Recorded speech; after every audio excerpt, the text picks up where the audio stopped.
Adik-adik, kita lihat pembahasan soal uji coba matematika IPA, SBMPTN dan SIMAK UI untuk tahun 2016 ya, untuk persiapan tahun 2017 ya. Topiknya sekarang adalah tentang logaritma. Berkaitan juga dengan persamaan kuadrat atau persamaan polinom ya, sifat-sifat polinom pangkat, akar-akar. Baiklah, kita lihat soalnya. Jika X1, X2, dan X3 itu akar-akar dari persamaan 3 log pangkat 3X dikurang 3 log kuadrat X kuadrat dikurang 3 log X pangkat 5 ditambah 20 sama dengan 0, maka pertanyaannya adalah berapakah nilai dari X1 kali X2 kali X3 ya. Nah, ini mengenai sifat logaritma berhubungan dengan sifat akar-akar dari suatu persamaan suku banyak ya, atau polinom. Adik-adik sekalian, hal yang perlu dipahami adalah yang pertama adalah sifat logaritma. Sifat logaritma itu kalau pangkat ya ke depan, kalau dia misalnya pangkatnya ke depan gitu ya, kuadrat, itu suatu hal yang dasar ya, seperti ini. Ini ada X pangkat 2, X2 juga ke depan. Tapi ingat, hati-hati, ini ada kuadrat. Nah, pangkat 2 ke depan itu juga dikuadratkan nanti. Ini 5 ke depan ya, jadi 5 kali 3 log X. Itu yang pertama perlu diingat. Kemudian yang kedua, ini suatu hal yang umum ya. Ini biasanya ini ya, kalau berkaitan dengan logaritma, terus kemudian pertanyaannya itu biasanya memang hasil kali akar-akar.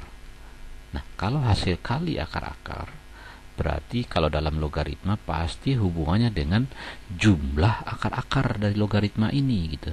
Logaritma ini nanti dalam bentuk, nanti ini akan berbentuk persamaan pangkat 3 nanti nih. Pertanyaan jumlah, kenapa kok jumlah? Karena kalau logaritma itu kalau dijumlahin, maka yang dilogaritmakan itu masuk ke dalam bentuk jadi perkalian gitu. Jadi itu logis. Jadi kalau dia logaritma pasti larinya bentuknya perkalian nanti. Kalau pangkat itu pasti biasanya ditanya jumlah. Nah, yang kita butuhkan nanti perkaliannya. Oke, itu hanya sebagai mengingatkan konsep-konsep dasar yang perlu dipahami untuk bisa menyelesaikan soal ini dengan mudah. Oke, kita lihat soalnya. Kita tuliskan dulu soalnya biar lebih jelas ya. Soalnya adalah ini, soal itu bisa kita tulis langsung aja, kita tulis dalam bentuk yang lebih sederhana ya. Jadi bentuknya biar gak rumit, kita tulis ya. Soalnya adalah 3 log X itu pangkat 3 ya. Kemudian 3 log pangkat 3, kemudian 3 log X kuadrat pangkat 2, 3 log X pangkat 5 ditambah 20. Jadi 3 pangkat 3 nya biar gak tertukar gitu, kita langsung keluarkan saja. Oke. Nah, dari soal ini kita akan bisa melihat bentuknya ya. Sifat tadi 2 keluar, 5 keluar. Tapi ingat, 2 keluar di sini ada dikuadratkan jadi 4 jadinya. Ya, sehingga bentuk ini biar lebih jelas kelihatannya, kita ubah bentuknya, menuliskannya saja ya. Jadilah dia berbentuk nih. Nah, ini akan lebih mudah. Ya, jadi lihat jadi 2 kuadrat ke depan, 2-nya ke depan kalau dikuadratkan jadi 4, 3 log X kuadrat. Jangan lupa karena kuadrat. Dikurang 5-nya ke depan 5, 3 log X plus 20. Nah, di sini sudah terlihat ini bentuk dari pangkat 3. Ya.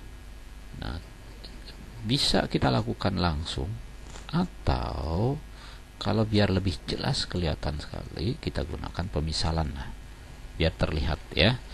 Kita misalkan deh. Kita misalkan 3 log X itu dengan satu simbol. Kita anggap misalnya 3 log X itu kita ganti dengan P misalnya. Nah, sehingga kalau misalnya 3 log X ini kita ganti dengan P, maka persamaan pangkat 3 ini yang dalam bentuk logaritma yang terlihat rumit itu akan terlihat lebih mudah. Sehingga bentuknya akan menjadi P pangkat 3 dikurang 4P kuadrat dikurang 5P ditambah 20 sama dengan 0 ya. Jadi bentuknya akan jadi seperti ini. Nah, kita tulis sini aja ya biar lebih jelas. Oke. Nah, jadi lihat. Jadi bentuknya akan berubah menjadi P pangkat 3 min 4P kuadrat min 5P tambah 20 sama dengan 0. Nah, ini adalah persamaan pangkat 3 polinom. Seperti tadi jelasin di awal, konsep dasarnya adalah kalau kita mencari bentuknya perkalian, hubungan bentuk-bentuk akar dalam logaritma ini sebenarnya kan logaritma nih, P itu kan logaritma ya.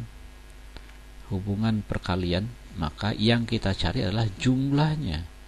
Jadi kita butuh jumlah. Jadi kita butuhkan nanti P1 tambah P2 tambah P3. Kenapa jumlah? Karena kalau dalam logaritma jumlah itu nanti berbentuk perkalian. Nanti ketemu nanti X1 X2 nya. Oke, nah itu konsep dasarnya. Sehingga bentuk P pangkat 3 min 4P kuadrat min 5P plus 20 sama dengan 0. Ini kan akar-akarnya nanti ada P1, P2, P3 kan. Nah P1 nya sendiri tadi apa nanti? Berarti 3 log X1 gitu. Sehingga bisa kita lihat dari soalnya terlihat bahwa P1 plus P2 plus P3 min B per A sama dengan 4. Kemudian dari sini kita lihat P1 sampai P2 P3 itu terlihat bentuknya akan lebih mudah karena P1 nya sendiri ada 3 log X, sehingga ini 3 log X1. 3 log X1 itu nilainya, jadi kalau kita ganti P1 nya kita ganti dengan 3 log X1, P2 3 log X2, P3 log 3 X3, maka nilainya 4. Maka ini ingat sifat logaritma tadi, penjumlahan masuk ke dalam bentuk jadi perkalian ya. Nah, penjumlahan berubah jadi bentuk perkalian, sehingga soal ini kalau dijadikan 1 dalam bentuk logaritmanya, jadilah dia berbentuk 3 log X1 kali X2 kali X3. Ingat, jumlah berubah menjadi bentuk perkalian. Nah, dari sini terlihat, sehingga kita bisa menghitung nilainya menjadi, pertanyaannya adalah X1 ditambah X2 dikali X2 dikali X3 itu sama dengan 3 pangkat 4. Mana nilai 3 pangkat 4 itu adalah bernilai 81 ya. Sehingga kita dapatkan pertanyaannya adalah X1 tambah X2 tambah X3 nilainya adalah 81. Oke, nah 81 itu jawabannya kalau kita lihat adalah yang C ya, nilainya adalah yang C. Oke, masih sangat sederhana, asal konsep dasarnya adik-adik bisa memahami, ini enggak terlalu susah. Oke, demikian, sampai jumpa lagi dengan Master Math Sony dalam pembahasan soal-soal berikutnya. Sukses buat Anda.